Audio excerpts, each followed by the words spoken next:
Hello, everybody. Welcome to Planet FPL, the world where everything revolves around fantasy Premier League. My name's Suj. My name is James. We kind of don't really have a game week 15 end because it's not the end of game week 15. We still have Wolves, West Ham tonight, or West Ham Wolves, I should say. It's at the London Stadium. We had a postponement.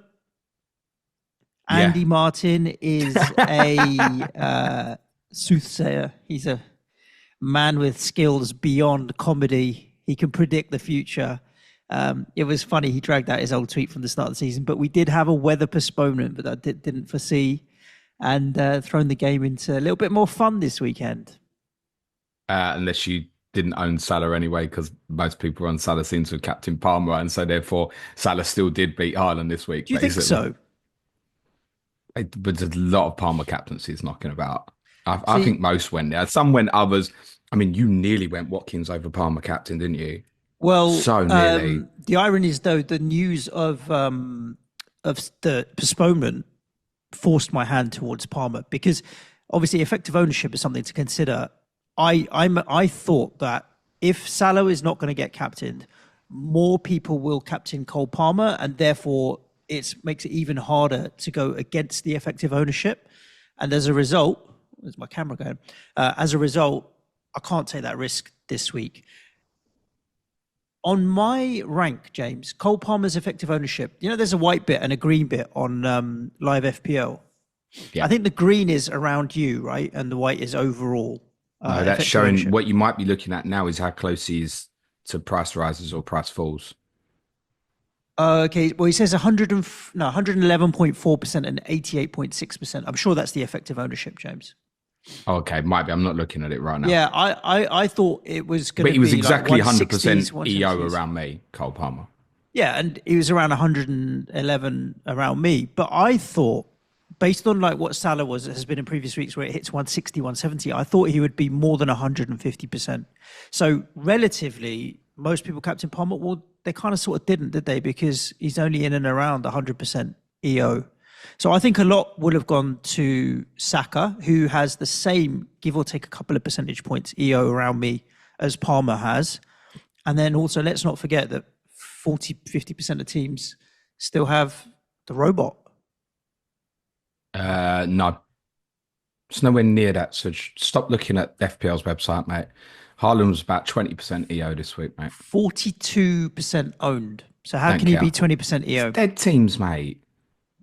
Dead teams. You're looking at EO in and around you. Around me, Haaland's EO was about 20%. It was non-existent. Chris Wood did me more damage this week than Haaland. Wow, that's interesting to know. Interesting to know. So I'd forget about that, mate. Nice. Before we get into it, obviously the sad news at the weekend was hearing about Michail Antonio's unfortunate car accident on Saturday. Quite surprised. Well, it was quite a shock, really, to get that news. And so far, everything we're hearing is that look, he's conscious, he's communicating with his family, and he's in a stable condition. He's not on life support or anything like that, which is the first and foremost is like life. West Ham did release a statement yesterday that he'd had a operation on a fracture of his leg, which I'd assume means screwing bones together or what have you. And it'll be a long and slow road to recovery. Whether or not he'll play football again, who knows? But just wishing him well, really, because he's a character and the life and soul, and he's 100% entertainment, and you don't want anyone to have to go through that. I mean, the card didn't look good, and the weather conditions. Who's seen that is in shock. Yeah, man. I mean, I had that through WhatsApp first, and you're like, come on, we don't. Whenever you get sent stuff that's like, I don't want to share it, and I don't even want to believe it until it's true. It wasn't long after that the club confirmed that he'd had an accident, so at least it was confirmed. But you don't want to see that. I think, I mean, cause of accident, who knows? But the weather conditions have been awful in England this weekend. Like when you tweeted in the morning on Saturday to say the game might be postponed, and I jokingly said, look, it's just a little bit windy, mate. Actually, looking at the videos, it was a little. Yeah, what did I say to you? It's very, very windy. Yeah, well, I heard in the morning that Aintree had called off the racing, and that was when I thought, oh, okay, it must be pretty bad then, because I hadn't seen too many clips and what have you. So obviously, yeah, weather can't have been good. It's been stormy everywhere. Just hopefully we hear more good news that it's a road to recovery for him, and wishing him well, really, to be honest. Because, I mean, he's been with our club for donkey's years, record Premier League goal scorer. Not many people score goals for us, but he is. And like I said, he's always box office. So, wishing him well. Let's hope he recovers fully. Whether he's ever going to play for you again is doubtful with the information we got at the moment. Correct. The it's main almost thing is almost he's all irrelevant right. right now as well. Like, kind of, you just want it to be it is. well, right? And you're like, the rest will take care of itself. I don't. It's not the right mindset. I mean, he's 35, 36, right? So the recovery is harder. He's at the latest stage. If he was a 21, 22-year-old, you'd almost feel like, okay, that's his career. He's had a good career with us. Hopefully he does get back and play, because we do want to see him back in a West Ham shirt. And it puts a very different slant on the game this evening, right? Yeah, Suddenly just absolutely. all becomes about Antonio and playing for him than it does about anything else. Like, nothing's like Lopetegui and all that is just largely irrelevant for this game, at least until we know. Like, by the end of the week, by the weekend, things will be very different because we'll have had more news and we'll know what his situation is. But today just becomes about that for us. So Yeah, absolutely. Well said, mate. good. How many did you score this week? Oh, you want to go into teams first? We'll do the suppose content schedule straight after, let people know what they got to look forward to. I honestly, I don't know how I'm on a green arrow. Well, I do. It's called Cole Palmer. I genuinely, honestly, yes, on Saturday, I'd only had the one return, and the one player that had returned for me had managed to get himself sent off as well, which was Rico Lewis. And literally, as ones and twos everywhere else. As at the end of Sunday, I still only had Rico Lewis plus Cole Palmer captaincy and ones and twos everywhere else. So as it stands, I'm on 53 points. I have Lewis Hall coming on for Gabriel, so that makes it 54 points. I didn't make a transfer, so no hits to be taken into account. And I have Cunha to go today, so we'll see what happens with that, whether or not I get a little bit of a rise or not. But it was quite a rise, like 150,000 places, all because of Cole Palmer captaincy. And like I said, like I was tempted with Ollie Watkins, who ended up obviously getting benched. I just didn't want to play the EO game. I get that and understand. My decision was based on with what I had left once Everton Liverpool had been postponed, that it was clearly the best choice. If I'd have had Watkins, there would have been a temptation, but I did the deadline stream with Palmer top of the shops in terms of my preference for captaincy. We obviously didn't know that Romero and Van der Ven were going to start for Tottenham, but there was the chance that neither of them would. And under that circumstance, I just thought Chelsea would probably end up battering us. They've ended up obviously scoring well anyway. So with what I had, I mean, my alternatives were what? Isak at Brentford, Saka at Fulham, Pedro at Leicester. There was a little bit of a minutes concern, I felt. It wasn't really an alternative for me this week that I'd had any confidence in. So it wasn't even a Tottenham decision. It was quite straightforward, I think, basically, for me. So Palmer's 36 of my 60 points. Alexander Isak 8. He's my only other return. Or should I count Pedro Porro's 3 points? I suppose I should, shouldn't I? I should count Pedro Porro's assist as a 3-pointer rather than a 0-pointer. That's actually 3 times what most of my defenders and most other defenders get. So 3 points, I guess we are considering as a return. I have Rain 8 Nori to go tonight. I've jumped, if you look on the FPL website, I've jumped from 100k to 54k, but with auto subs, that's more like 75k. And obviously, I don't have Cunha, so he's not even a guaranteed green arrow for me yet. Rain 8 Nori, I could probably put 1 point on me now, but they could easily do 2-1 and he gets booked and then gets suspended this weekend, which wouldn't be useful for me because 8 Nori covers me absolutely fine this weekend if Gabriel doesn't make it, Suj. Is there still doubts on Gabriel, is there?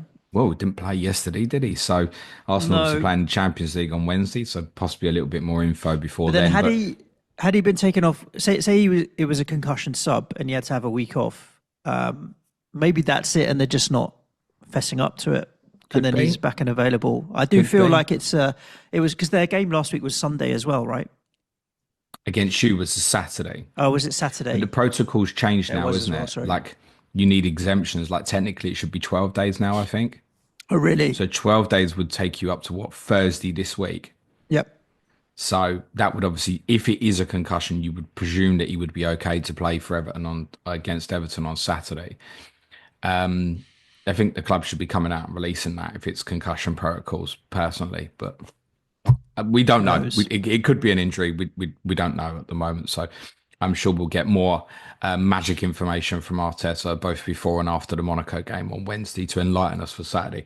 Point being, for me, I could afford not to have him this week. I obviously want to have him in my fantasy team, but I've got a strong team this week, which Eight Norrie, okay, but it's Ipswich at home. That's what I've got first sub at the moment. It's Eight Norrie at home to Ipswich. I'm not that bothered this week.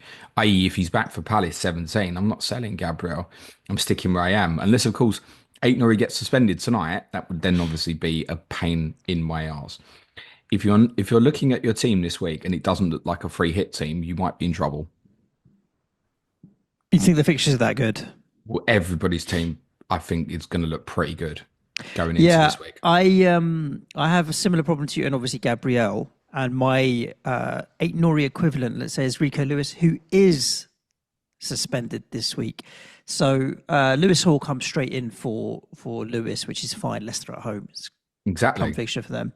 But my other defender is Greaves. And so if Gabriel is out, then I have a problem because again he missed out at the weekend. So then I'd consider making a move this week. The moves that I'd considered previously were Watkins to someone cheaper and Gvardiol up to Trent. Trent seems to be flavour of the month at the moment, and I want to try and avoid that. So when people get You want to hyped avoid up getting him for clarity. yeah.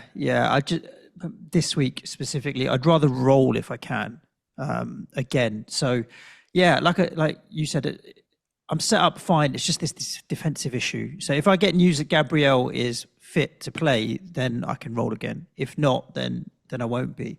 I mean, as it stands at the moment, it's probably Morgan Rogers will be benched for me, and I'll have Palmer with Brentford at home.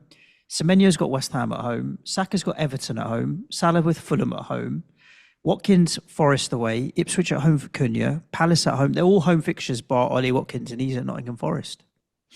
Remember, I said to you, though, you'd get to this weight and you'd be very tempted to move Watkins on. Yeah, and based on what happened at the weekend, I don't know as much. They've obviously got Champions League this week as well, and I think that's something that people need to consider, right? We've seen a lot of injuries creeping in over the last couple of games and rotation. Well, all of the top teams have Champions League as well. So after the Champions League is when I would feel comfortable making any moves. If Isak goes up, he goes up. Like, because Watkins to Isak's a very easy move to make. Yeah, but if you wanted to attack, I don't know, like Evan Nilsson, for example, you don't have to wait. I'm just saying Yeah, if or that was someone Chris was Wood going is the up. other one that I've considered because he has got through his slightly more tricky period and still picked up returns. I think Chris Wood is also at his price an okay pickup. Yeah, don't disagree with that. There's loads of forwards that people want to go and attack this week. If people have got forwards that don't like looking at this week, the temptation is going to be absolutely huge with them fixtures. Just run through like Jackson against Brentford, Havertz against Everton, Evan Nilsson against West Ham, Haaland against United, Cunha and Larson against Ipswich, Solanke at Southampton, Gakpo or Nunes against Fulham.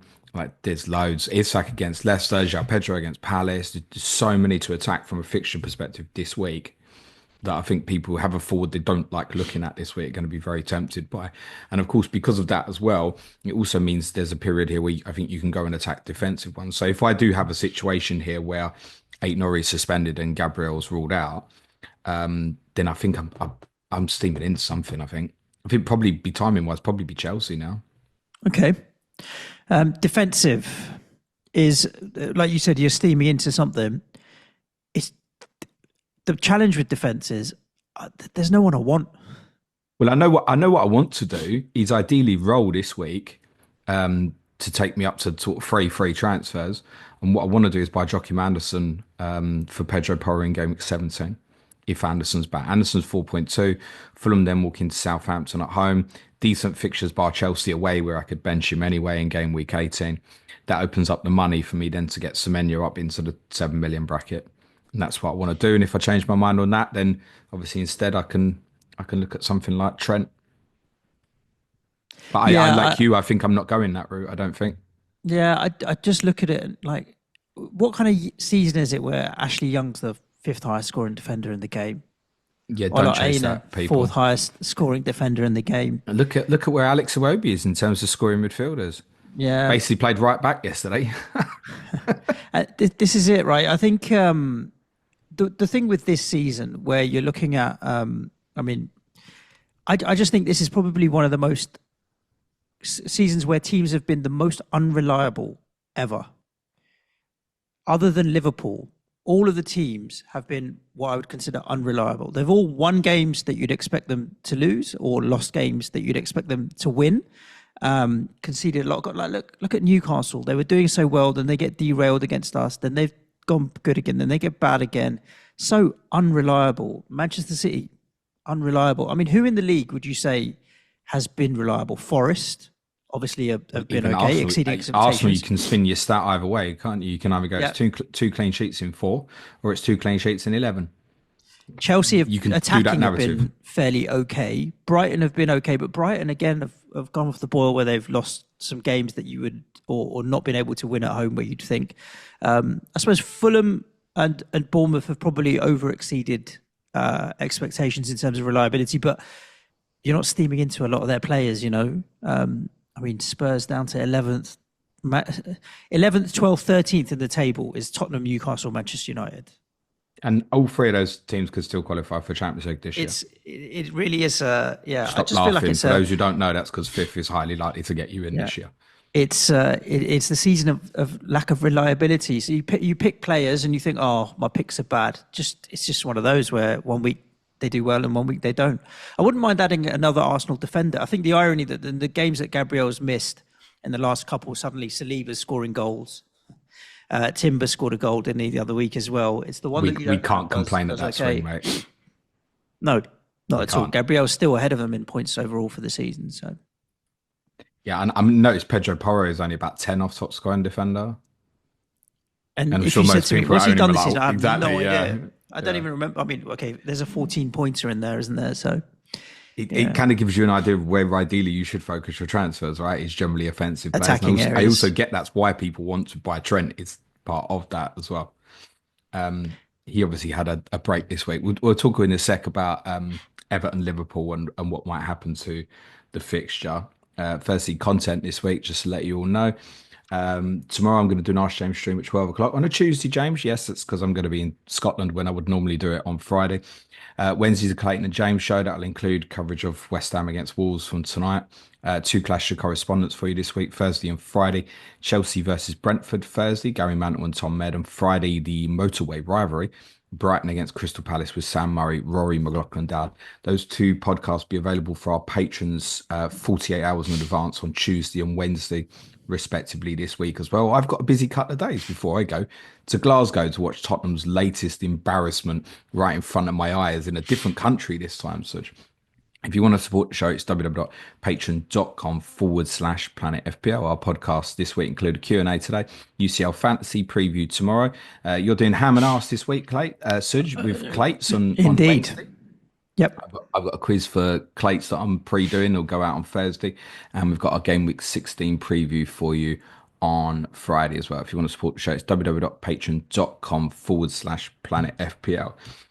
Before I talk Everton Liverpool, Suj, and because I always tend to forget and it feels pretty important at the moment, suspension update. Card for you. watch.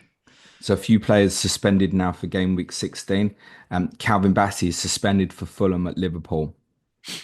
I need really good reasons not to captain Mo Salah at the moment. That's a very good reason to captain Mo Salah this week, particularly if Joachim Andersen isn't back. He's not flagged on the FPL website. They've just not done their shit yet because the admin kid don't work on a Sunday, I presume, Suj. But he got his 5th booking yesterday. I saw quite a lot of 5 yellows that weren't flagged. I was like, okay. Yeah, I've got a couple more for you. Alexis McAllister was meant to be suspended for the Merseyside Derby, so remains suspended for this weekend's game against Fulham, the same game. He's also suspended in the Champions League tomorrow as well.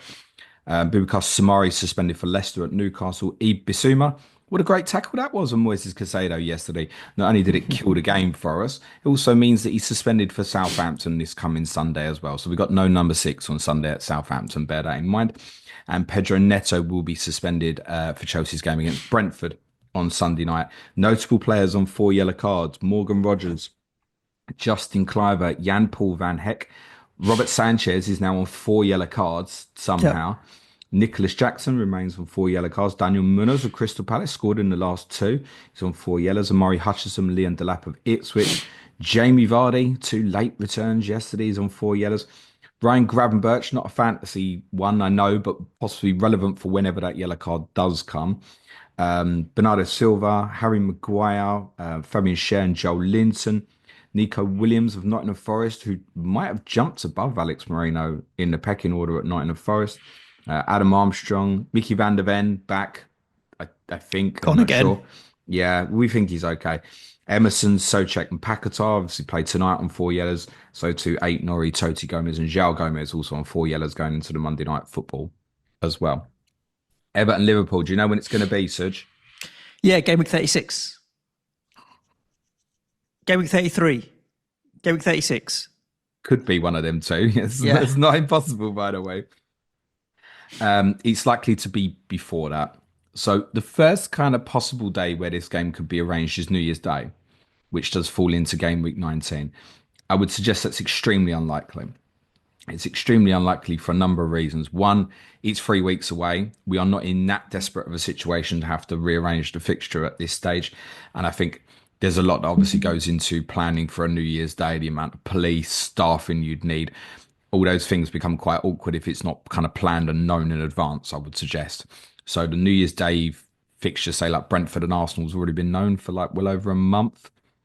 Technically, the game could be arranged for that week. I find that very, very unlikely. Game week 20 would be a possibility.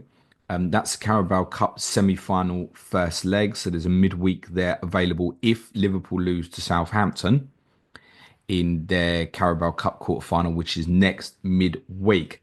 But under that circumstance, obviously the Carabao Cup semi-final second leg date would also be available. And that's not till game week 24. So that would feel like why rush it into game week 20? You can plan, you've got an extra sort of 3-4 weeks to plan for that. So I think 1920 are unlikely. Game week 24, technically, there's three possibilities where it could go in now because you've got after the game week 24 weekend fixtures, you've got Carabao Cup semi-final second leg. Following weekend is FA Cup fourth round. In the unlikely event that Liverpool and Everton lost at home to Accrington Stanley, who are they exactly, and Peterborough United, then fourth round weekend would be available. And the following midweek after that is a Champions League playoff first leg. Now, Liverpool, having won their first five Champions League games, are extremely unlikely to have to face a playoff. Essentially, if they win in Girona tomorrow, they basically wrap it up in terms of a top eight finish minimum. 18 points is definitely going to be enough to finish in that top eight. They might even have enough already, but probably one or two more points to be absolutely certain. So it's highly likely they're going to finish in that top eight. So that Champions League playoff first legs, first midweek, game week 24 is available. But you might, if Liverpool don't do well in the next couple of Champions League games, you might not know until sort of the midweek of around about 22, 23, if Liverpool have to have that playoff or not. Then we can look at it theoretically and say, well, they won't. But until they clinch it, you can't book something else in for there. Right. I think Liverpool are obviously highly likely to finish in the top eight. That midweek of 24 for the Champions League playoff is available, but to give them a little bit more time, so is obviously the following week, the midweek of 25. And I think that's the most likely week as it stands. Ben Crellin has said the same, by the way. And there's a lot of things that have to fall into place, but that I think currently is the most likely week. Game week 25, which would be the midweek of the European playoff second legs. That's where I think it will probably go. Who do Liverpool play that week, Suj? Wolves at home. Right. So look, let's be realistic. If that's how it falls, for those of us, as Andy Martin said, with our triple captaincy left, you'd be a brave man to take on Wolves at home and Everton away for a Mo Salah double game week. It is worth saying Liverpool play away to Manchester City in game week 26, the week after.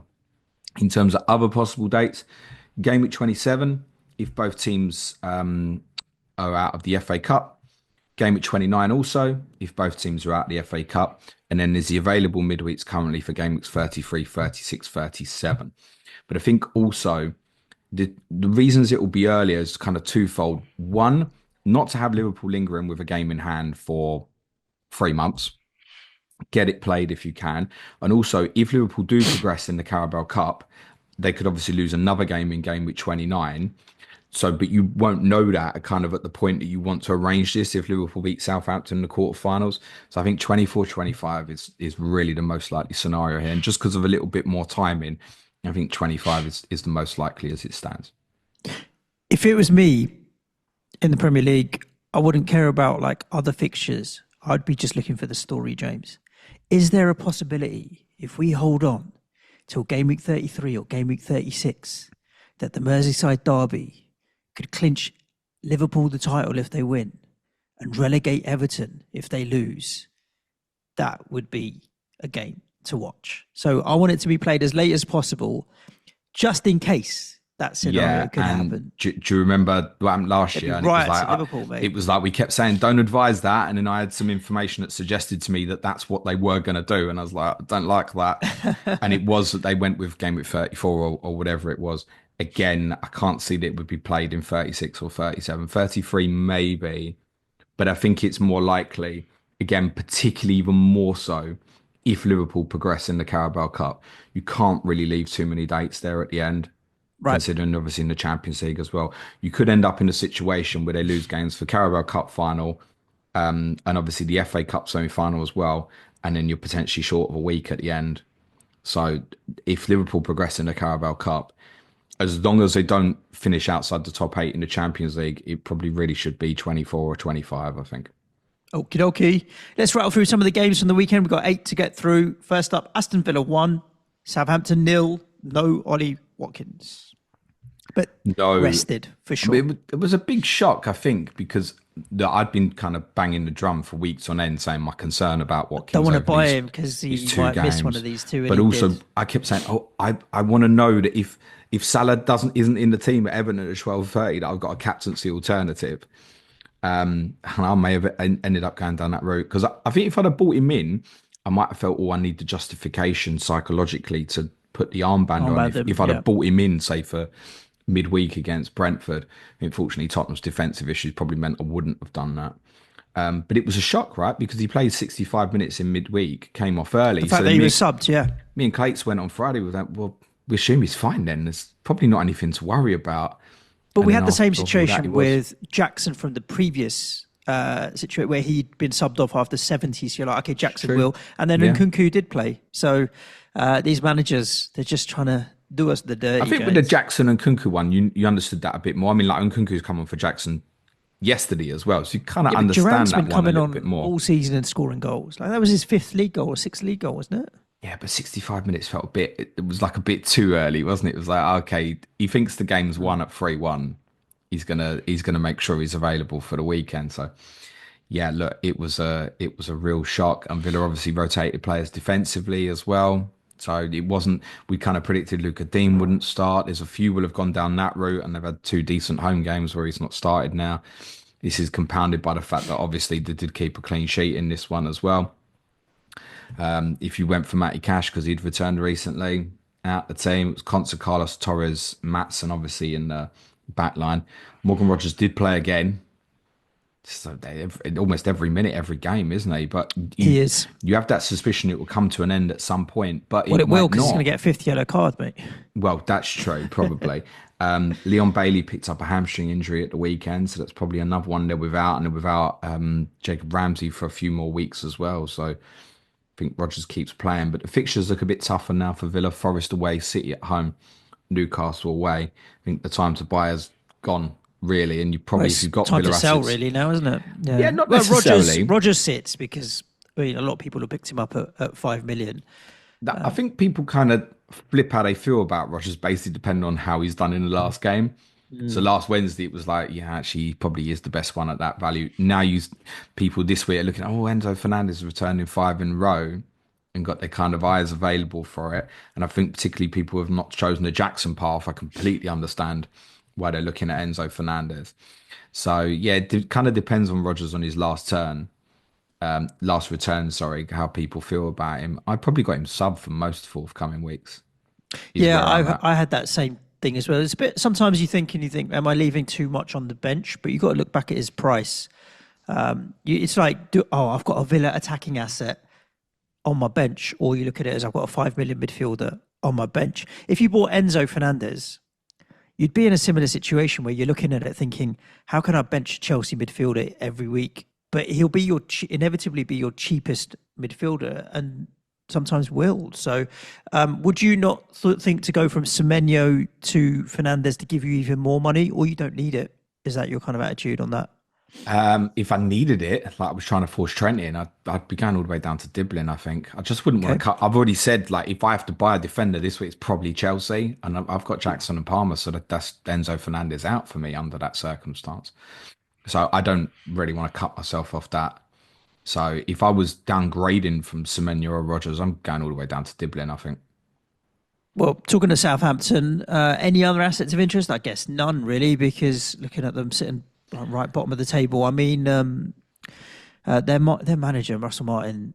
It's almost as if they're kind of like, okay, do you think they are? Maybe let me phrase that as a question. Do you think they're just thinking, get us back up next year? Russell I Martin's the think best so. to get There's us no, up. there's no There's no talk point at in this moving moment. him on Yeah, just because what are you going to do? Like yeah. restart the cycle and then get relegated and then restart the cycle, just ride it out now. I think most people have kind of accepted where it's at. I'm not really hearing many calls now. I think there was a period sort of in September. It was like, this isn't going to work. Should we change? Now it's gone long enough. I don't suppose there's really realistically many Southampton fans think they're going to stay up at the moment. So yeah, I think they're taking a longer term view. If that's the decision they've made, I'm absolutely fine with that. I'm not calling for him to go now or anything. And actually, we've spoken about this quite a lot in the build up to the Chelsea game, that they have been improving defensively.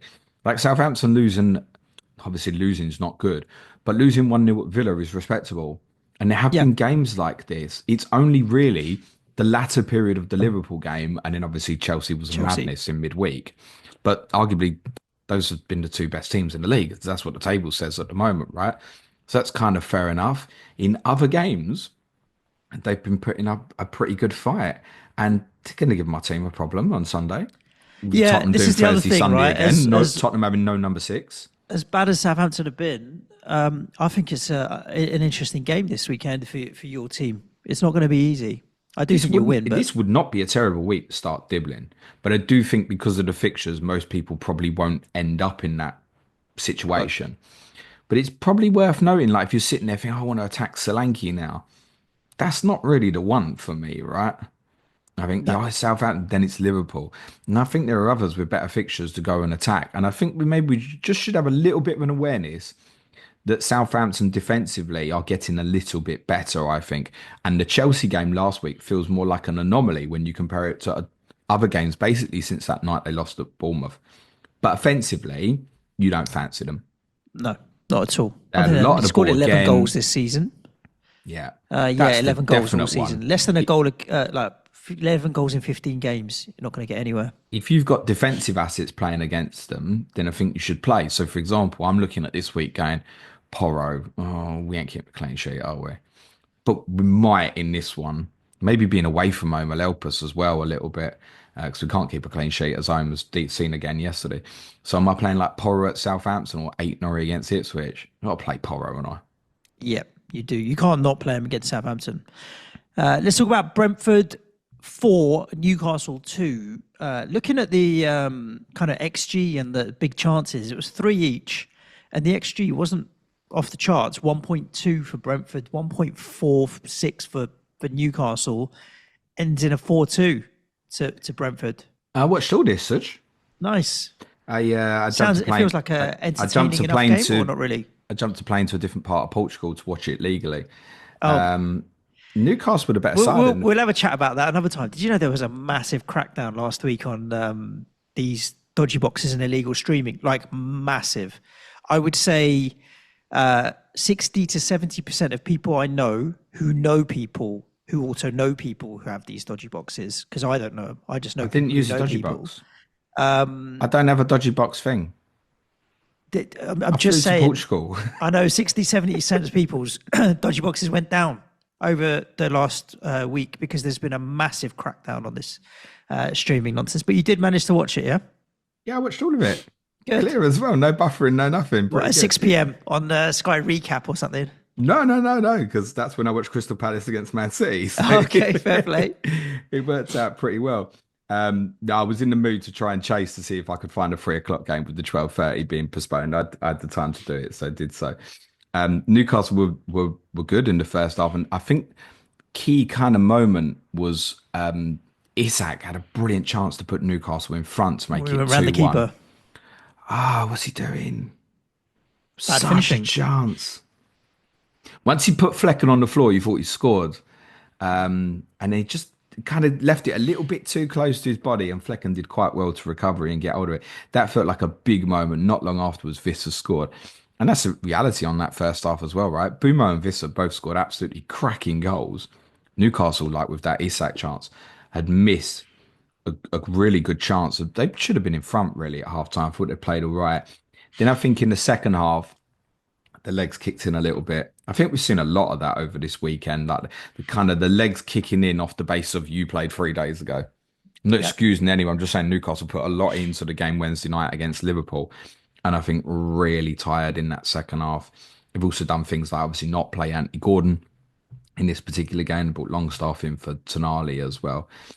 Newcastle have the ability to just throw shit and look crap away from home. And they weren't good in the second half, but I do think they were quite fatigued. And on a different day, they go in comfortably in front at half time and win this game. So disappointing. And should That's Newcastle be that's conceding been 4 goals? that's happened a No, few but times. They should have done that yeah. against us, for example, and didn't.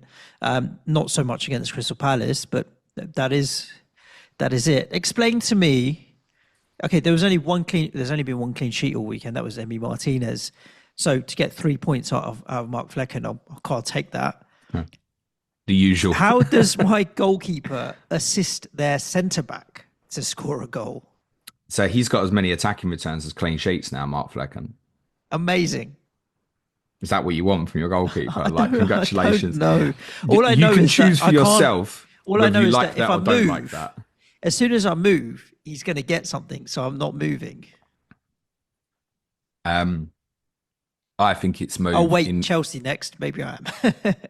Here's the thing, like, so my advice for people this week generally with Bumo, and just for those who didn't hear the podcast with on Friday with Clayton, was the advice was to hold him this week. It was either kind of sell 14 or sell 16 and not sell for Newcastle at home. And part of the reason being to hold on for this week was a lot of people going, I don't know where to go to. And so people holding. And what I said on Friday was that I thought for a lot of people, the replacement for Bumo would be like Jackson or Alexander Arnold, but not this week. Next week, and having the two transfers to restructure the team might be the way people want to go. So I could totally understand now someone going, say you got Bumo and Wissa as an example, right? Now going, right, I'm going Enzo Fernandez and Nicholas Jackson. Could completely, and I know they're playing Yeah. each other, so there's a danger in that sort of thing. But I think particularly if you're a Wissa owner, all them forwards I mentioned with great fixtures this week, you're going to be tempted to go to one of them. Bumo, I can understand from the consistency perspective, wanting to hold on to that more. I think it should go. I think if you look at the fixtures over the kind of the previous 4 or 5, from when I captained him against Leicester up to yesterday, that period in the middle was a run of really good fixtures. And let's be honest, he weren't pulling up any trees over that period. So will Bryan Mbeumo, someone who's an absolutely quality footballer, continue to maintain good returns? He's on some set plays, he's on penalties. Will he tick over? Yes. Do I think people should at this point look to attack something else? I also think yes. If I was a Viscera owner, I'm definitely selling. There's also the threat of Thiago now. And I know they all played at the weekend, except for Kevin Schade. Schade come on later in the game. Thiago was really Still quiet. returned as well. He Yeah. was quiet in fairness, but he's going to impact certainly in terms of minutes, I think, for Vissa going forward. Or you're going to end up Vissa maybe moving to the left. They basically played them both through the middle, basically in this game, and kind of ended with a line of 4 up the top quite a lot, quite similar to how Brighton have been playing a lot this season. So it was a tactical tweak. Don't think that's going to stick in many games this season, personally. So I'd be moving on Brentford assets in most cases. You're definitely not buying new now. You definitely have not watched that game and gone, oh shit, now they've got Chelsea away, the next away game's Brighton, Arsenal at home. The thing is with them, the home record's been well kind of documented, right? So I think they'd be ninth just on home points, I think was Okay. the stat I saw, which sounds amazing. but they're running out of good home fixtures because they've No, played everybody shy. Is a they've reality. scored a lot of goals in that time, mind. Yeah, when the G-Tech's on course to be most goals seen at a stadium in Premier League history, they're averaging 5 a game, not just Brentford in terms of No, no, scoring and conceding. conceding. Yeah, yeah. Forest at home looks fine in 17, right? You saw what Forest did at Manchester United at the Yep. weekend. Forest is not an easy game, especially it's not a great one for offensive players anymore either. I think we know that. And then afterwards, their home fixtures after that is Arsenal win 19, Manchester City 21, Liverpool 22. You've also got over that period trips to Chelsea and Brighton as well. For me, it's a move on. I wouldn't be surprised if dead season kind of turns on its head, and they'll have to start picking up points away from home. Have to. I think the big conversation on Brentford this week actually is around captaincy. Whether you should target them. Well, Brentford or Fulham, if I just, Salah's playing Fulham at home and Brentford at home, which game do you want for Salah for the captaincy? Is it Oh, Fulham at Brentford home all or day long. Brentford at home? Right, exactly that. Are Yeah, no, I'm captaining Palmer over Salah this week. you going to do it? Yeah, yeah, yeah, yeah, yeah. I Fulham are don't. okay, I don't man. think I will. No, I know Fulham they are are. I know they okay. are. Yeah, and Brentford are just conceding too many goals. I Brentford have can also see, won every game they've played at Stamford Bridge in the Premier League. Just saying. Hashtag. yeah, under a mixed match manager. I just think Chelsea are in good form. Cole Palmer's at it again. I think Chelsea are more likely to win 4-1 than Liverpool are. I think Liverpool 2-1, 2-0, something like that. They're not going to go mental, but I do think Chelsea could potentially. Just so much firepower. You saw it firsthand yesterday. I'm looking forward to hearing kind of your thoughts on it. But for me, I would go Palmer with Brentford over Salah with Fulham. Yeah, Now there are I other just need a good factors at play, reason now, right? Imo. Effective Yeah. ownership and stuff. But yeah, what's your thoughts on Isak? Like when he was 8.4, moving from Ollie Watkins to Isak to get myself 500,000 in the bank looked really, really nice. It's now less. It's zero point 0.3 in the bank. Like these next two, Ipswich and Southampton, even if it's a daisy chain move, like if it's just the one move to then go and go drop down to Wood or Evan Nilsson or whoever else I decide at that time, seems interesting. Just clarify, Leicester at home, then Ipswich away next 2 for Newcastle. Yep. Yeah. Which did I say the other way around? You said Southampton. Oh, sorry. Yeah, yeah. Sorry, I Leicester think Ipswich. arguably these two might even be better.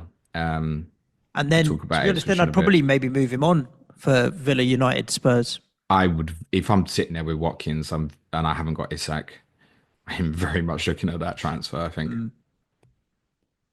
Yeah, yeah. It's when they look so obvious and logical and become flavour of the community that I don't like it. Like, how many players have we bought that's become flavour of the community? João Pedro was the one, and then what's he done since? Very little. Saka, since I've owned Saka, he's done nothing as well in the last two. So it's always when you buy a player because they're really popular within the community.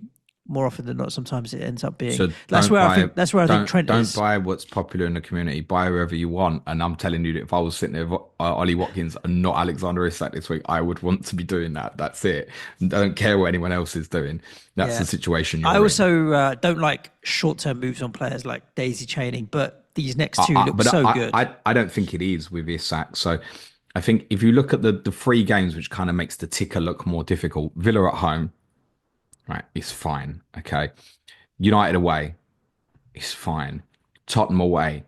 Right, for Isak, these games are absolutely fine. Then follows that Wolves at home, Bournemouth at home, Southampton away. So for Isak, all fine. The only problem for me and Isak is his fitness. Of Don't course. really see me moving him on if he stays And fit. Callum Wilson's been coming off the bench and starting to get himself some minutes under his belt now as well. Such a level in the difference of the players. Of course, it's more like just Unlike say resting, with rotating, Watkins and and Duran, with Duran, you've got a young kid who's knocking on the door going, I want to play, I want to yeah, play. And he's obviously scored again at the weekend. Whereas with Newcastle, I think there's probably a realization, I'm sure most Newcastle fans will tell you this now. Callum Wilson should not be starting football matches over Alexander Isak. The other thing is, those games are difficult enough that I don't think there's a break there for Isak. yeah. I think he plays. And that's not the worst thing over this period as well, right? Whereas Watkins might have, or Leicester at home, game week 20, might get benched. I'm looking at Watkins next 4, Suj. Forest, City, Newcastle away, Brighton. I know Watkins hauled against Brighton last year, but yeah, truthfully, I'd be strongly looking at going to Isak. Let's talk about Crystal Palace 2, Manchester City 2. Didn't see a Desmond coming in this one, but it did. And if you look at it, I mean, you watched the whole game back. I only saw bits. They clearly dominated, 68% possession, like 700 odd passes, but it doesn't translate into chances really, or XG or shots. Like they both had the same number of shots and they both had the same XG, give or take. So, No, I've Palace control without any kind of threat. I think Palace were good value for the point.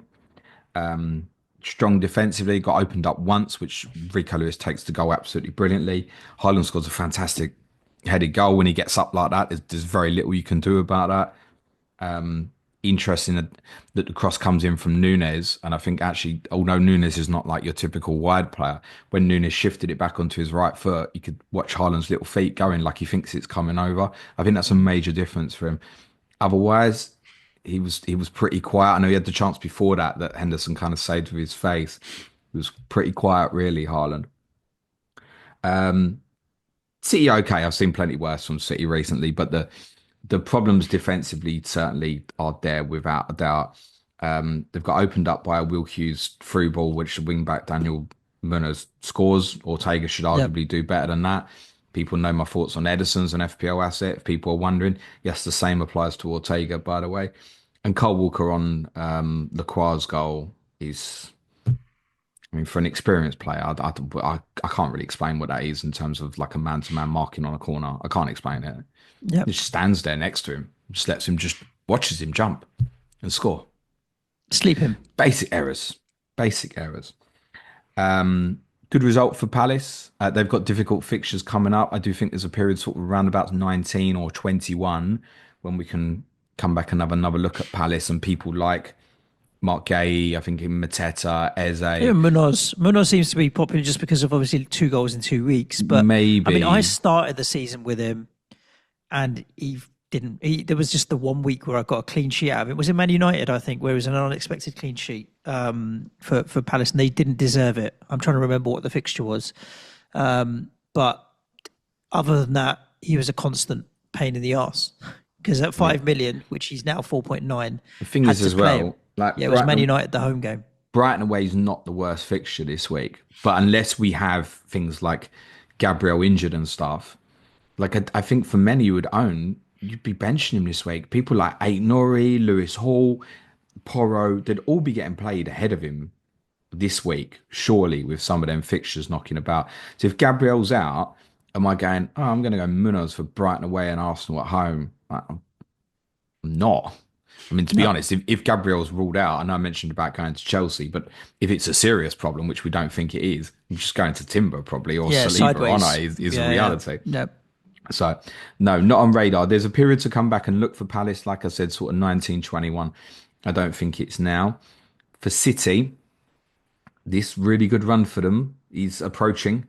United at home and Villa away pose challenges. I think we'll speak more about United in a minute. There's a few tactical points I want to make about them.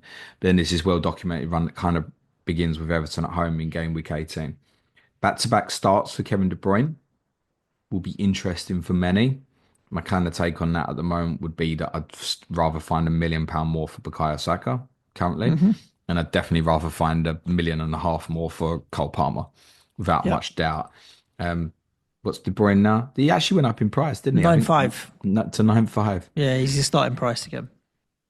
I get the appeal of him. It's not for me. Rico Lewis was really unlucky with a red card. 2 yellows. But by the way, you said that some of these guys on 5 yellows are not flagged because the admin kid at FPL doesn't work on Sundays. Is he working? But do you think they have 2 admin kids, one for red cards and one for yellow? Because Rico Lewis is flagged. So might be something automatic trigger. 2 different kids. I mean, look, let's be honest. They couldn't move the deadline back. Yeah. How long should they have moved it back to 1:30 from 11, 2.5 hours? 2 hours. Should have, to be honest with you, I mean, it didn't bother me at all, and I was quite happy about it because my working day finished earlier. But they should have moved the deadline on Saturday. I did think a bit shitty that they didn't. we get this grief where you're talking about people have a different advantage when you're in a different country or whatever else.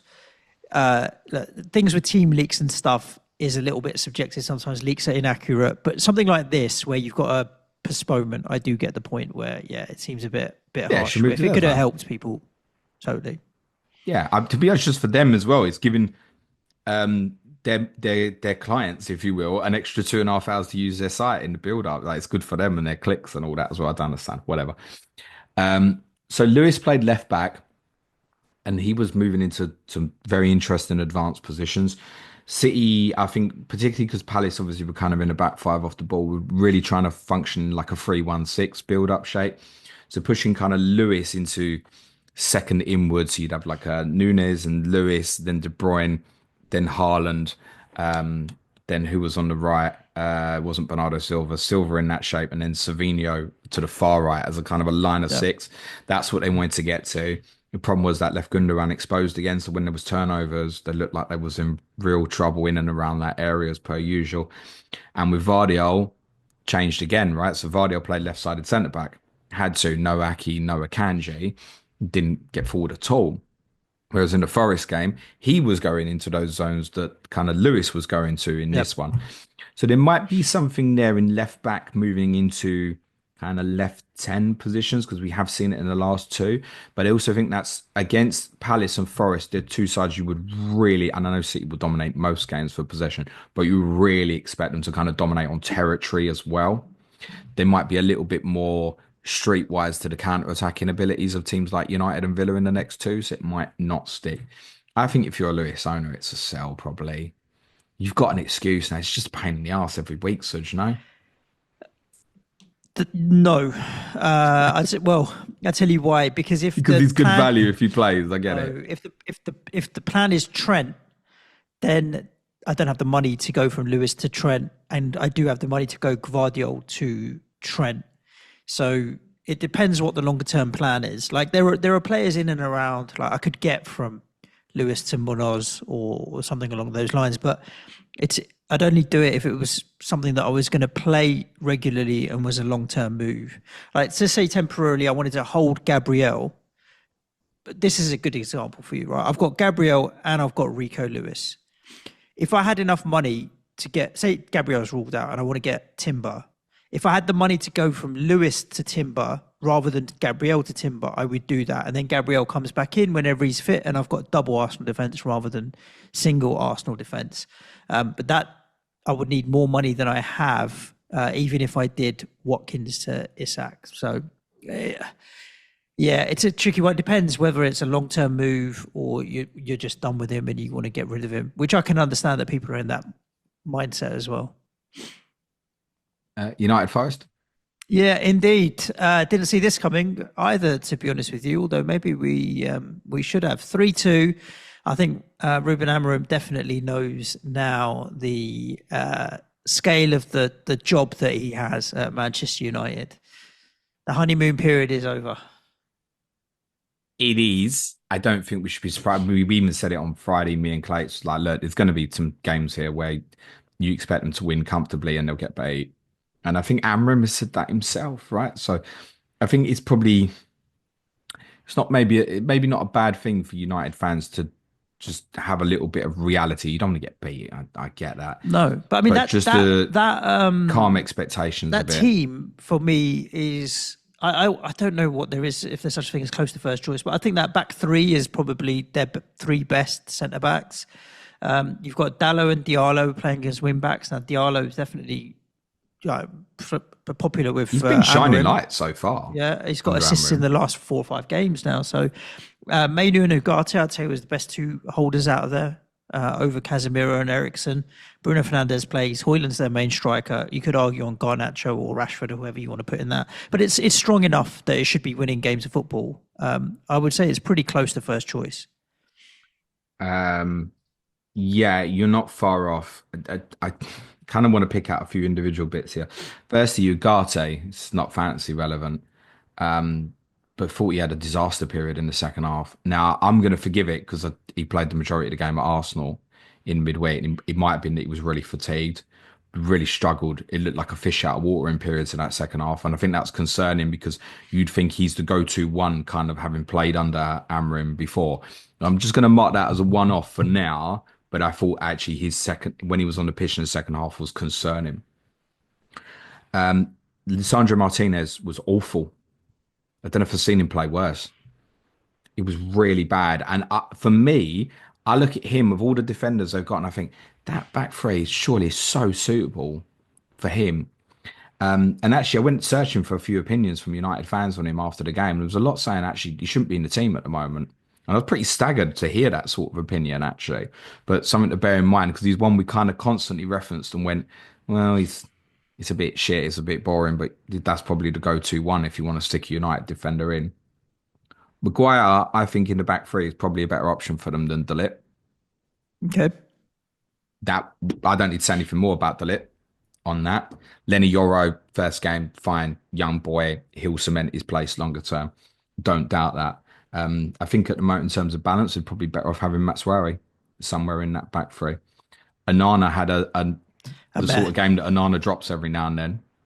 Yeah, I think it's rare though. He's not a bad keeper, and okay, every goalkeeper can have a bad day. He's generally been pretty all right for Manchester United, but you can't get away from the fact that Saturday was a howler for him. I mean, that gives White shot. I don't know. I nearly looked away from the TV. I nearly missed it because I thought he'll catch that. I was kind of diverted to look at something else off the ball as Gibbs White struck it. I've saved that. Yeah, I mean, he's got to be saving that. It's not good enough. The third goal is a disaster. On the first goal to get done over on set pieces, they've got a problem defending corners, but they don't really want to highlight that because new managers just come in and it has been 3 in a week. And I also conceded, obviously, 2 of them were against Arsenal, but it's something maybe to monitor from a Manchester United perspective. I think I see a lot of similarities with Antonio Conte's setup when I watch this. The major difference is that they don't have a Harry Kane type profile player. And the importance of that is I'm looking at Garnacho and I'm thinking you could be like Heung-min Son here, basically, right? Run beyond Son get on the other stuff. Okay. Phenomenal period under Conte when it felt like Kane was just playing him in 2 or 3 times every game. So United don't have a number 9 who will come to the ball like that. So you're not getting the benefit out of that. So I think therefore they probably need a different profile player in there. There's not something that's kind of a little bit erratic like Garnacho. To be honest with you, their best setup probably is something like Fernandes and Mount in that position and having the 9 and being able to push wing backs even further forward and having more of a stable box shape in midfield in terms of their build and their closure when they lose it. I see similar patterns to Conte in the sense that did so much looking for third man runs. The first goal is beautifully worked from United's perspective that Haaland ends up scoring after Garnacho's effort is saved. And it all comes because there's several of them are looking over and over again for third man runs. So that's feeding it into someone, but that's not the target pass. It's the person then running on to receive is then the target that pass. They're looking for it over and over again. He's trying to do something that's a repetitive cycle for them. But for me, that means other teams will see it coming. And it means there will be games for Manchester United, but you look at them and you go, I'll just give you a hypothetical one here. Bournemouth at home in game week 17, and it might be similar problems. Bournemouth will be sitting there ready for it. Now, Bournemouth might go and jump and press, and it might be United then play for it easier. So that can go both ways. But at the moment, that all looks a little bit predictable. I think this is not criticism of the manager because it's new. So many of that personnel in terms of squad is not set up for this system. They basically, in my opinion, need near enough a whole new team. I don't have eyes on any Manchester United assets at the moment. You? No. No, I don't even think Fernandes is the best Fernandes in the game at the moment. And from a Forest point of view, I mean, they've still got 2 tough fixtures. Well, Chris Wood, talisman, and we said this kind of before the City game, that if he scored 1 in these 2 away games, you take that. Yep. Absolutely. The beauty with him as well is look at the returns. A Chris Wood goal isn't 4 points. It's a little bit like Salah in this. It's going to get you more. It's always in the bonus if he scores, and that's because he's an out and out talisman for this team. So Chris Wood, if he scores for you, you can expect 8 points or so, and kind of on an average. So That's great. Helps we don't concede too many. So the forward on the other team's probably not getting two or three, for example. Yep. So if people want Chris Wood, you'd mentioned it earlier. I think there's different forwards to attack at this point. If you held, you're definitely holding. No thoughts of selling whatsoever.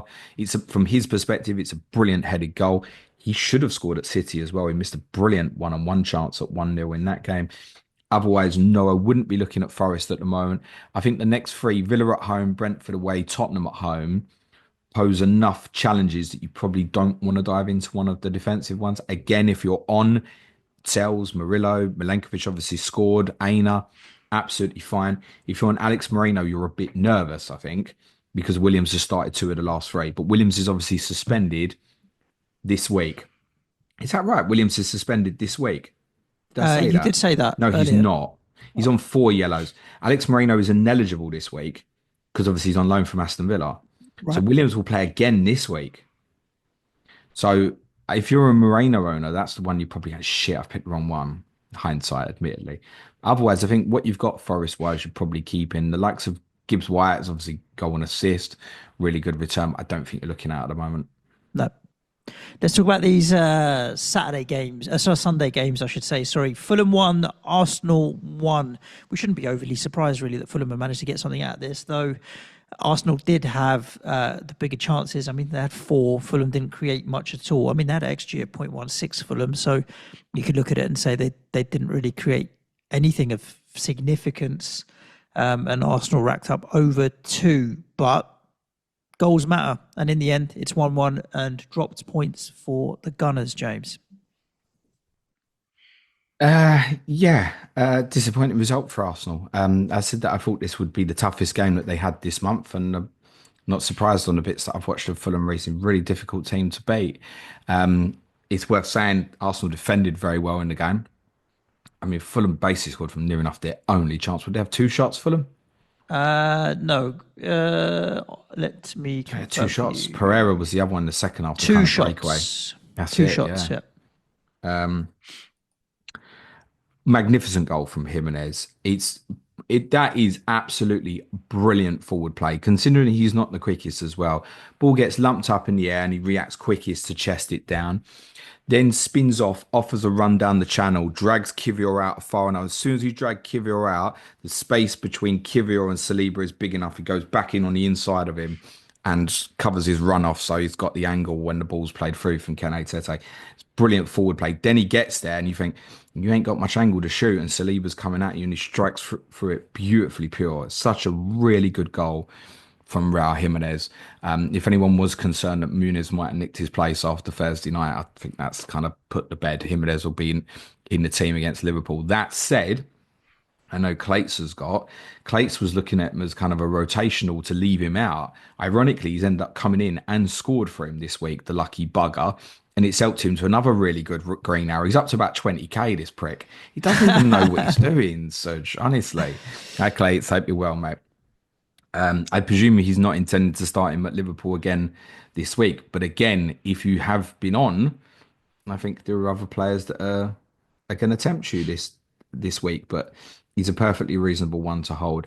I said I've really got my eye on Joachim Anderson. I know he's injured at the moment, but it dropped to 4.2 over the weekend. If he's back for that Southampton game in game at 17, I want. That is absolutely ideal. A defence that I can trust in. Someone who will occasionally pop up with the odd attack in return. I can bench him when it's a tough fixture like Chelsea away, and I can play him in some of the better ones. That's absolutely reasonable. So really, I kind of really got my fingers crossed that he's back and plays this weekend. But we don't know if he will. As said, Calvin Bassey's suspended. They'll probably play Cuenco as left-sided centre-back. Lewis James has kind of been of the opinion that in the long term he might nick Bassey's place. So it's not a major downgrade if he's available, but kind of baptism of fire playing one of your first games at Anfield, right? Into potential channels where Mo Salah's going to be. Yeah. That's could be a difficult That's what afternoon. I need reason to take Mo Salah on. And that's a good reason I can paint a narrative there with no Bassey that it might be more fun for Salah in that position. Anthony Robinson, I'm sure, will probably defend him quite well. Robinson's problem is occasional concentration. Occasionally. In terms of his 1v1 defending, he's pretty good. And I think most people would have seen that against Saka again yesterday. Good result for Fulham. Great week for Fulham, right? Drew at Tottenham, drew with Arsenal, beat Brighton. Yeah, it's a really good week. Like anybody's probably quite happy with those results. I would say most teams would be happy with that. That's a really good week. Only conceded three across that. They're a decent side. They have every chance to push in for a European place if they can keep their squad fit, or mainly I should say probably their best 11 fit, and push further forward. Tactically, basically, as kind of said, Alex Iwobi basically played right back out of possession. There was a lean Troy Deeney actually. Don't like the bloke, but he highlighted this quite well on Match of the Day last night as well in terms of Fulham's bias to make sure that they kind of had Saka and Odegaard under lock on Arsenal's right side. Clayton speaks about that area so much being kind of really progressive for Arsenal, and it didn't help that they had to move Timber to the left hand side. Also, whether people like it or not, it's another result where Thomas Partey is not played in central midfield, and I think Arsenal suffered a little bit. So I think even that, when Jimenez chests the ball down, I think he's probably in that zone cleaning that out, and maybe the goal from that kind of its source point doesn't even happen in the first place. Fulham will obviously change system wise for games after Liverpool, but you can expect that again, where maybe Iwobi's going to look like he's right back, kind of off the ball. There'll be 4-2-3-1 in possession, I think, with Lukic deeper alongside Sander Berge. Out of possession, it will funnel in and look like a 5-4-1. But what Fulham did yesterday against Arsenal, where they left a lot of space for the left-hand side, will be more dangerous against Liverpool, particularly if Liverpool have, say, Robertson, and you would assume Gakpo or Luis Diaz ahead of that. Fulham won't be able to leave that area as well as they did at the weekend. And yet, Arsenal nearly won it from that perspective with Martinelli delivering from that side for the Saka goal that was so close, basically, for offside. Blinkers of football fans, right? I Yep. got in the Spurs ground just as Saliba scored. And I'm standing there in disbelief, listening to 20 odd people around me, all of them screaming that it's offside and it's cheats and it's a disgrace. And even when they're showing you the VAR lines, Yeah, playing the yeah. role. Help me, Suj. I tried to tell one bloke, look at his foot, he's offside, and I was getting back at rage, and I was thinking, "There's no point. You're so Nah, you've got your don't even goggles bother on. There's getting no sucked point in. having this No, yeah, no, there's no no. point having this conversation." Disappointing result for Arsenal, but not a disastrous result. I think it feels worse because Liverpool didn't play, and you Mm. feel like the chance was there was Three to points take in the bag. advantage. Yeah. Absolutely, but they've had key personnel missing, and I think it's added to you've now got Timber at left back, he's better at right back, but so left back positions changed, left-sided centre backs changed. You've now got Partey out of midfield into right back. There's kind of some components that were missing a little bit, and although if you look at the data on the game, it will tell you that Arsenal deserve to win. The reality is that only 0.3 of it came from open play. So everybody's kind of joked over the last 3-4 days of set piece monsters and stuff like that. Well, yet that's a lot of what this was in open play. Arsenal created actually very, very little. It's a little concerning, but Fulham are a good side. Yep. And Arsenal, obviously, Everton at home next week. So Yeah, different story. Expect them to go big in that. Ipswich 1, Bournemouth 2. I mean, Ipswich was a really big game for them. The next few have been, and they've ended up losing late here, which it's the worst way to lose a it's game a of football when you've disaster. been leading. When I didn't actually see the lineups, and then when I flicked on and saw Ipswich were winning and clean sheet in the bag, I thought, okay, well, Gabriel hasn't played. I knew Gabriel hadn't made it, so I thought, okay, Jacob Greaves, give me my points, and he didn't play either. Nor was he on the bench. Would you on the pod with me where I spoke about his Kieran McKenna quote? Or Yeah, was yeah, it we spoke Plates? about it. He says he Yeah. doesn't like to have centre backs on the bench. It's absolutely bizarre. Even to the extent that you're in the last 5 minutes of this game and not think, I'll just go for a back five here and close this out. Yeah, I really, really think that's one of the most bizarre strategic ideas from a manager I've heard recently is I don't want a centre back on the bench. I cannot understand that for the life of me. I mm, get it. I get it. It's probably only a position you want to change if your player gets injured. Well, that's part of what subs are for. Is if your centre back gets injured, you ideally want to put another centre back there, not have to put 18-year-old midfielders there like sometimes my team has to do. So I really don't understand that. Not that it would change anything here, but for Greaves owners, that is a pain in the rear. Tell me about it, really but is it's one because of those I can't fix until wildcard because I don't really know where I'd go. well, you thought Unless, that he came back in midweek, that would be it. yeah. Now I think.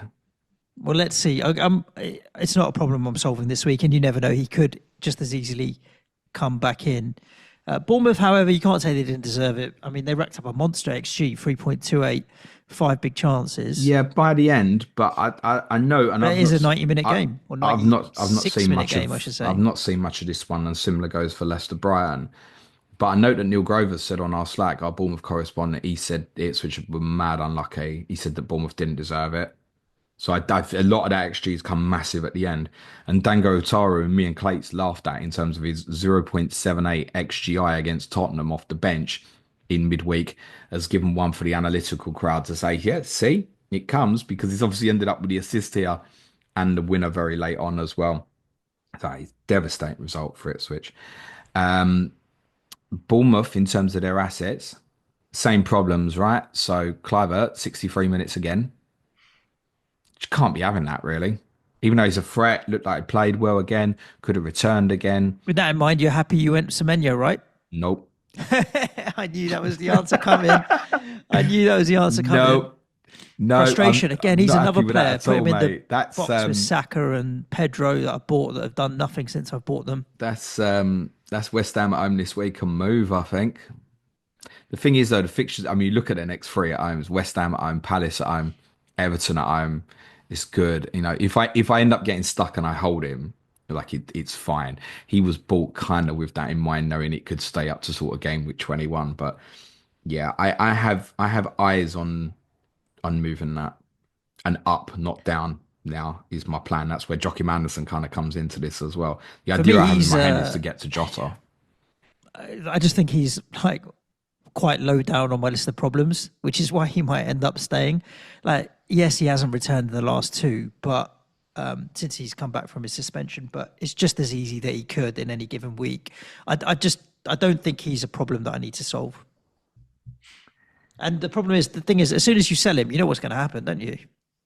Oh, he could return in any game as well because Exactly. That's ultimately why I with don't want him, to. it's about his shooting and how accurate he's going to be with his shooting because you know what the shot's going to be. He's going to come inside and he's going to lever it. It's the same shot all the time. There's no finesse in it, and it's not even a criticism because he's very good in his striking power. But that is what it is.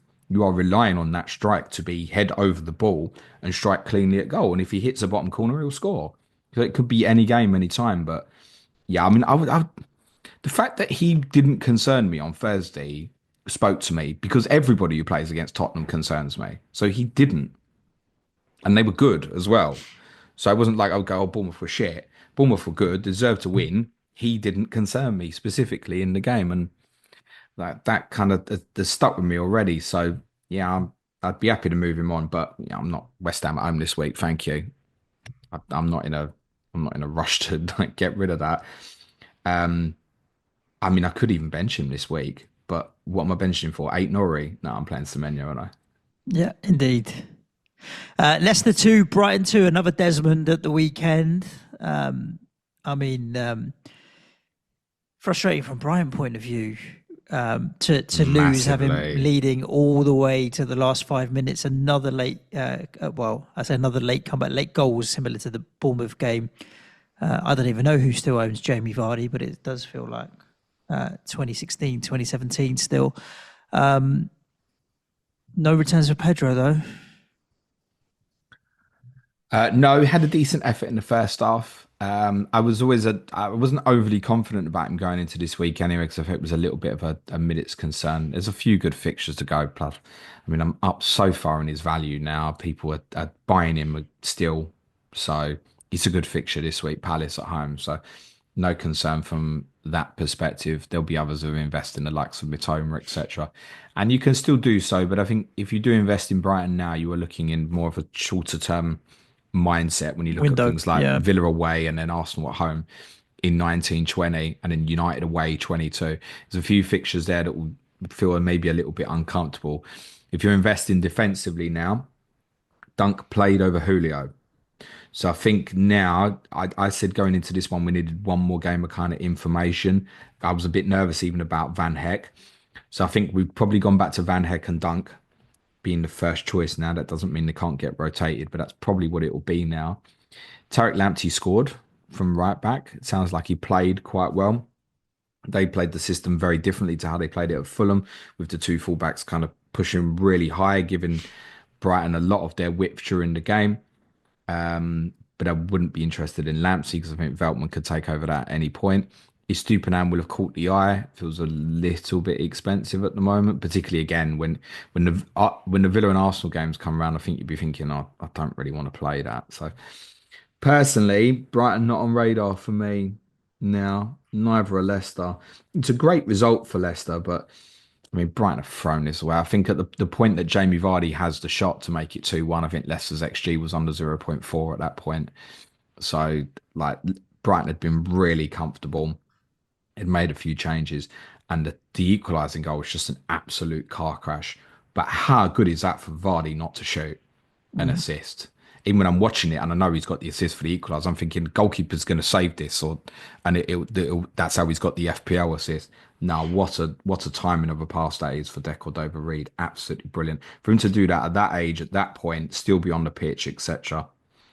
Yeah, very good. He'll tick over with returns, but I do have them bottom my ticker over the next five: Newcastle away, Liverpool away, Aston Villa away, and Manchester City at home over this period. And I think, in all honesty, it's a very good start for Ruud van Nistelrooy with his 4 points, but they've been very lucky to get anything from this week.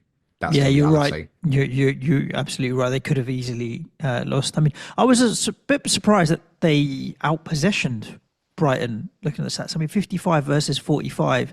Brighton generally dominating games, but Leicester did that. Did that. I don't know if that's anything to do with Van Nistelrooy or just circumstance, game state. Leicester are two up, and they've just let them have it. Yeah, there might be a game state can obviously be a big reason for this. But if you look at the first half stats, Leicester had more in that period. It might be an element of Thursday, Sunday, Hmm. and Brighton sitting off a bit more. Might be an element of that, and inviting Leicester on. The one thing, if you look at the two centre backs, we spoke about this after your game, in Cody and Vestergaard. Like, if you can draw Leicester on, and then you've got João Pedro, Minter, Mitoma on the breakaway, yeah, you're going to feel like you can hurt that, right? Yep, Whereas in terms of if it crosses into the box, you fancy them they'll to deal with deal it. with that. Exactly. So it probably was an element of trying to invite Leicester onto them, I should imagine. You look at the second goal with Minter's breakaway. Yeah, that's probably the sort of thing Brighton were trying to isolate, I should imagine. Last but not least, James, let's do Chelsea. Spurs 3, Chelsea 4. Um, did you feel at any point, even when you were 2-0 up, we're going to win this? No, No. no, No. I mean, no. firstly, it was there's probably more than I mean, we could do this for 20 minutes, but I look when I saw, okay, Van de Ven and Romero start, I was like, okay, something in that. By the end of the game, to see them both come off, I know Van de Ven was a planned substitution, We think though Van de it Ven was is shown as okay. an injury sub on SofaScore, but Yeah, because Romero's come off, and then obviously Romero's a different injury now. You're like, oh shit, here we go again. Brennan Johnson's come off with an injury. And there are people that are saying it's the medical staff and these hamstring injuries and overworking the players, and it's Ange Ball's style and all this kind of stuff. I have to take some of that on the chin. I think in the case of Romero, like, it's worth remembering we were really hopeful that he would play at Manchester City.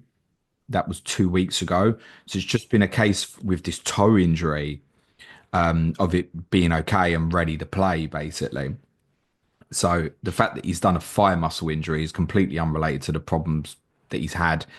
That can happen, I guess, when a player comes back from an injury. But I If you just, force it too early, yeah, as far potentially as as well, far that's as we're it. aware, he trained on Friday and Saturday. So I don't know what point do you. It's easy to do the hindsight and say I shouldn't have played afterwards, but it's not. If Romero had said after 10 minutes, "Look, my toe's fucked," then I'd almost go, well, "Yeah, he was wrong. It wasn't ready." But Mm. it's a different injury. What can you do? On Van der Ven, I think Ange probably is being a bit cheeky on that one, saying that he plans to bring him off, because I'm pretty sure that Mickey asked to come off, because Yep. Mickey sat down and was like, "Yeah." Mickey probably knows his body now, having had two bad hamstring injuries. Probably knows his body enough now to go, if that's tight, it's like, I'm not playing now. And that would be the right decision because we don't want to be losing him for 3 months and stuff like that. So I think ultimately, I think he would have stayed on the pitch. And he came off because I think Van der Ven asked to come off.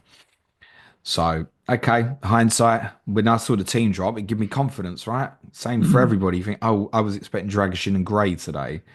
So, okay, you look at the team now and you go, bar the goalkeeper, this is pretty much as strong as we've got. And what did you see? You saw us get outplayed by a team that is much, much better than us. To go back to the points that I made on Friday about how many Tottenham players were getting this Chelsea team, I'm telling you, it's none. They are Mm. levels above. And full credit to them because this can become the conversation about Tottenham being shit. Chelsea deserved their victory. The manager pulled a nice little stroke at half time where he switched Colwell and Badiashile around. He'd actually swapped the centre backs around at Southampton last midweek as well at half time, and brought Gusto into the game. And he moved Cucurella, once he'd sorted his boots out, into like a high left 10 position. And where the criticism has to come in for Ange, and I completely accept it, is at 2-1 in that second half, that absolutely should have become 4-2-3-1 for Tottenham, and it didn't. Because it was inevitable that Chelsea were going to try and find players in pockets like Palmer. And I don't think Tottenham shut the game down. And that's where I've got to accept the criticism from that perspective. Ultimately, though, the goals that we concede aren't because Tottenham were wide open. I mean, two of them are brain dead fucking mistakes from Bissouma, particularly, and Sarr. Bissouma, the double whammy of now being suspended for the Southampton game. Sarr, over eagerness. The first goal is well taken by Jadon Sancho. I think in that moment they're thinking, go on, mate, shoot. He was, by the way, just in case I forget to say this, outstanding, Jadon Sancho. I thought it was man of the match. I thought it was absolutely brilliant. That's the best I think I've seen him play for anyone, which is brilliant.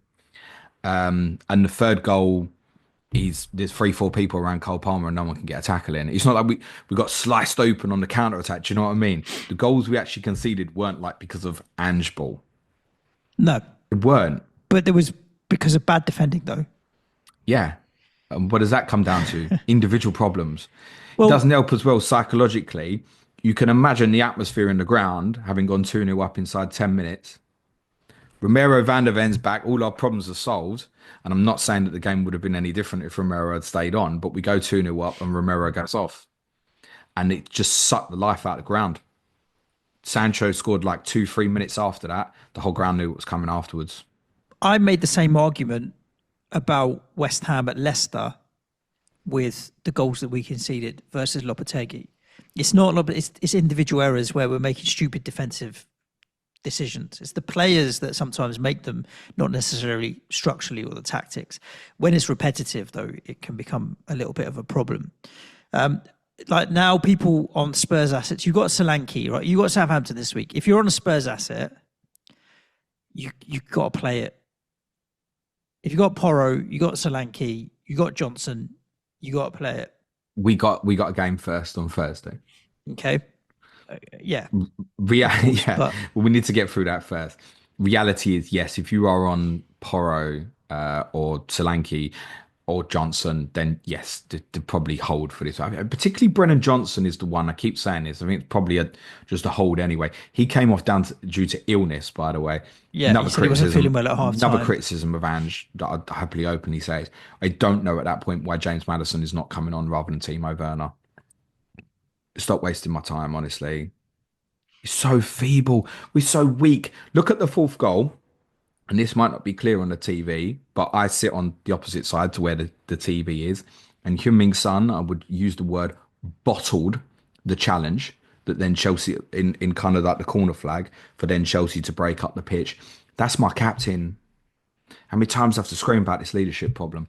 And that's why ultimately, for me, I would not be changing manager at the moment, but do also completely understand all the criticism of him because he's not faultless under this, right? There's a lot of errors that he's making. He's responsible for a lot of what's going on, but I also want to give him the time to try and fix it rather than changing this at the moment. I'm absolutely clear in my mind about that. That doesn't help when your captain's pulling out tackles. What kind of signal does that give to everybody else? They're weak. They're weak physically. I'm with Son, where I'm looking at the date now. It's like 9th of December. Okay, so what I presume Tottenham are going to trigger this 1 year contract extension, within the next 3 weeks, which Tottenham have the option to do. Or on January the 1st, Sonny can go and talk to other people. Let him go and talk to other people. Let him go. Move So, it on. yeah. It's not the future. He's been incredible for Tottenham, one of our best ever players, kind of Tottenham Hall of Famer, if you will, right? Move on now. Move on. And I need a new captain next season, like badly, badly, badly, badly. Adding to Chelsea assets, we talked about defensive. Colwill is not too bad. Sanchez would be all right if he wasn't about to get himself suspended at some point.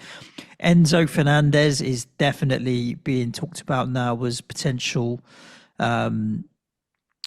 Yeah, like this Caicedo at right back, allowing him to push in to allow Enzo to push further forward. Is that what's allowing Enzo Fernandez to become a more interesting asset? Do you think it's something that sticks, or if we've got Reece James or Gusto available, then I mean, pushing Enzo into that left 10 half space has the double beauty for Chelsea as well, because I think pushes Cole Palmer is Cole better in Palmer the to the right right? half 10 space.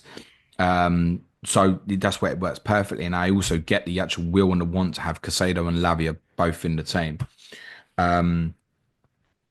So yeah, it might do. I mean, if you went on Malo Gusto a couple of weeks ago, I think you're thinking shit. Concerned, yeah. Yeah. So the Cucurella versus Gusto argument, I think, is probably Cucurella. Colwell will play the majority of the games. I just glancing back at their fixtures over Christmas. They have 4 day gaps all the way, which is pretty good. So Everton away in 17 is the 22nd. Fulham at home on Boxing Day, 4 days is the Thursday. Then it's 4 days to Ipswich away on the Monday night, and then 5 days to Palace away in game week 20. So the spacing is quite good, but we can't look at, I think, particularly say Ipswich away in game week 19 and not understand that there's a chance here that Maresca goes, no, I'm not playing Sanchez, I'm not playing Colwell. I'll take the chance like I did at Southampton. We have to think that that's a possibility, because let's be real, Chelsea's second team with a couple of extras sprinkled in it, like a Palmer or a Jackson or Casado or whatever, similar to what they did last week, is more than capable of beating Ipswich. Yeah. Not that he couldn't come unstuck against Ipswich, but he's capable of Maresca maybe thinking, I can take that chance. And he may well decide to do that when it comes round. So I think there isn't a Chelsea player you could look at right now and go, they 100% play all of these fixtures between now and the Palace game in game week 20. None of them, not even Palmer. So invest at your risk. Palmer for me is a got to have. I mean, brilliant player. We had a question in on Twitter, which was, who will finish higher, Arsenal or Chelsea? Arsenal for me, because I think Arsenal will finish first. Still. My opinion on that's not changed all season. What I would definitely say is Chelsea are absolutely in this race. Chelsea have an opportunity, primarily I think as well because of the fixtures they've got. The big reason to think that Chelsea probably will finish just short is fine margins. Like the goalkeeper. Yep. He's not good enough. He's fine. He's not like, for me, he's not a huge problem. But when you look at the Chelsea team and you think, where could you upgrade this? That is the first place you're thinking, I think. And you're also thinking defensively. So Chelsea next summer, if they invest in that back line, goalkeeper, and defensively, I don't think they need a lot else. They probably maybe want an alternative to Jackson, I would suggest, if they've deemed Nkunku's not going to be it. Good money for Nkunku if they move that on. But if they invest properly defensively next year, they are very serious. The manager is excellent. The way you tweaked that yesterday was very impressive. They're doing really, really well. Good side, no doubts. The only reason really not to invest in Enzo Fernandez is what I've already said. It blocks you off of probably something else. It either blocks you off of Jackson or it blocks you off of defensive, because most of us very understandably want Cole Palmer. And yet, as discussed, he's the one for me if you want to take on Salah this week. But you might do it. I don't think I will, personally. Yeah, as it stands today, I am going to go Cole Palmer based on the opposition more than it is anything else, because they're both as equally as capable of just going Mental. Good. We've already done the schedule for the rest of the week. So if you're still listening, do us a favor, give the show a like, whether it's on YouTube or whether it's on your podcast platform of choice, Spotify, all of that kind of stuff. Just helps spread the Planet FPL word, doesn't cost anything. And we really would appreciate it. If you do want to support the show and help us keep the lights on, then where do they go, James? www.patreon.com/Planet FPL. That was handy, that, because I was only half listening. That was off memory. /Planet FPL, where you get additional content that James mentioned earlier. You get access to our Slack community. You get access to some prize leagues. You get James's fixture planning spreadsheet, a whole bunch of other fun stuff as well. So, we really want to keep growing that Patreon community. Our goal is to get to 1,000 people in there. If you want to come and support the show, then that's the place to head over and do that. Give it a try if you like it. And if you do, then stick around. There's never any obligation. If you don't, there's always the free stuff, and we'll keep pumping that out as well. Got any Twitter questions you want to cover? Well, I've got the quick Twitter questions open in front of me. The one that I asked about Arsenal-Chelsea, I think it's going to be interesting. I think it's going to be close. Matt, my Cayman fan, says, this is completely random, James, and unrelated. There's a baseball player, Juan Soto. Have you heard about him? Oh, he's been given $780 million or something contract? $765 million 15-year contract. Okay. How close do you feel we are to a footballer or a professional athlete signing $1 billion contract? I think it could happen in American sport more likely than it would in football. Like, we still think of football players getting crazy money. It's nothing compared to what the American athletes in NFL and what NBA. Is that a week? 765 mil over 15 years. Look what I've got in front of me, Jay. Oh, so go on then. 15 years times 52, 15 years times 52 weeks. That's 780 weeks. So give or take $1 million a week. If you say so, yeah. $1 million a week, James. Yeah. Okay. Yeah, it's not that far-fetched. No, we're getting there. Yeah, but I still think American sports earn significantly more than what we do in the Premier League. What salary did Mbappe sign on with at Real Madrid? Do we know? No idea. But it's going to be... I mean, a signing on fee must have been absurd, considering it was a free transfer as well. So if you factor that in and add it in, then yeah, it would probably be... Yeah, we'll get there. Off. We'll get there. George says, who's the best forward at 7.5 or below that isn't Pedro? Chris Wood, Evan Nilsson, Jimenez... Cunha. The thing with Evan Nilsson is, within that, Tavernier, Kluivert and Semenyo will jump in. I know Gibbs White got a goal and assist at the weekend, but with Wood, it just feels like absolute talisman. I like that. It's not for me to invest in at this moment. It's one I'm just going to continue to take on, I think. But yeah, if that's specifically what you're looking for, maybe yes, Chris Wood. I'd probably make the case, though, in terms of actual timing at this moment and looking for potential explosiveness over the next couple. João Pedro, if you haven't got still, I think. Okay. Don't have to spend all of that, do you? Dave Hannigan wants to know, who is the best sub 5 million defender for the Christmas period or longer? So it's two different questions. Well, it's a long-term hold for a cheap defender. Is Anthony Robinson still in there? Somebody asked on the questions, would Anthony Robinson get into every team in the league? That was FPL Quinner. I don't know if I'd go so far as to say he's the best left back in the league, but... No, doesn't get in the Chelsea team, doesn't get in the Arsenal team, doesn't get in the Man City team. No. He would challenge Robertson now, I think, at Liverpool. I wouldn't say he definitely gets in ahead of Udogie. Not in terms of how we want to play stylistically. Maybe that's all I mean. Kirkes, but I don't think there's much in it there. But who is the best sub 5 million? Timing's important, isn't it? I think, although they've not kept many clean sheets, the fixtures suggest that there might be some for Chelsea coming up. So it's dull as dishwater, but probably Colwell. Okay. And Capitano Levy says, this is the last question of the show, James. If you were to downgrade Mbeumo, would you spend the money on Isak or Trent?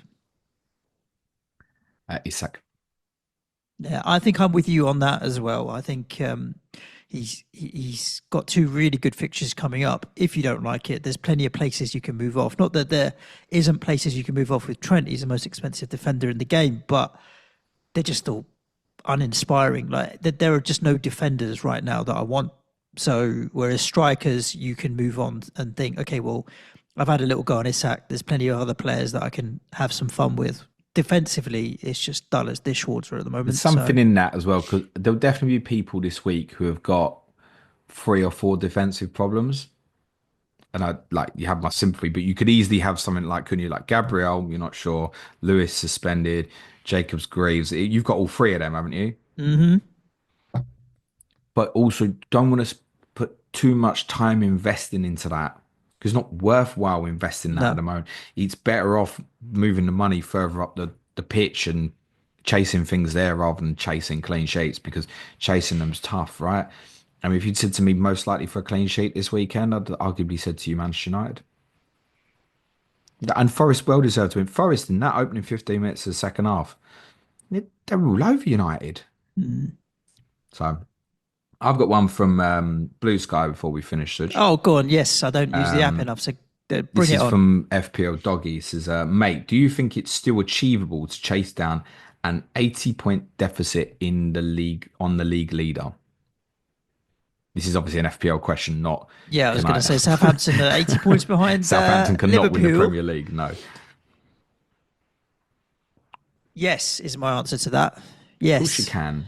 Yes. This is so obvious, right? Cole Palmer scored 36 points this week if you captained. Ollie Watkins scored 2. Yeah. Right, that's 34-point difference on 1 week, all right? So just need 2 kind of mega captaincy differentials, and you don't even have to chase that straight away. That can be later in the season or something. Yeah, of course you can chase that down. No problem at all. Yep, exactly that. The fact that in 15 weeks they've been able to build an 80-point lead means that in 23 weeks you can just as easily turn around an 80-point lead. The difference only, I guess, is that we all have a lot more information, and the same information now, and at the start of the season we followed different paths, but I think it's just as easy to do. There's no way I think 80 points. I think if you start getting to the 150s, 130s, 150s seems like a lot, but anything south of 100 I think is still worth fighting for. You just got to pick and choose when you want to go rogue, I would say. Good. Thank you for listening to this week's episode of Planet FPL. As James said, all the content's still coming at you this week. If you want a written down version of that, just head over to X or Blue Sky, follow James at Planet FPL Pod, and you'll find the full schedule. Make sure you bookmark for when that content goes live. Other than that, stay safe, look after yourselves. Ciao for now. Thanks, everyone. Be nice to each other and play it your way. Cue music, please. Man child.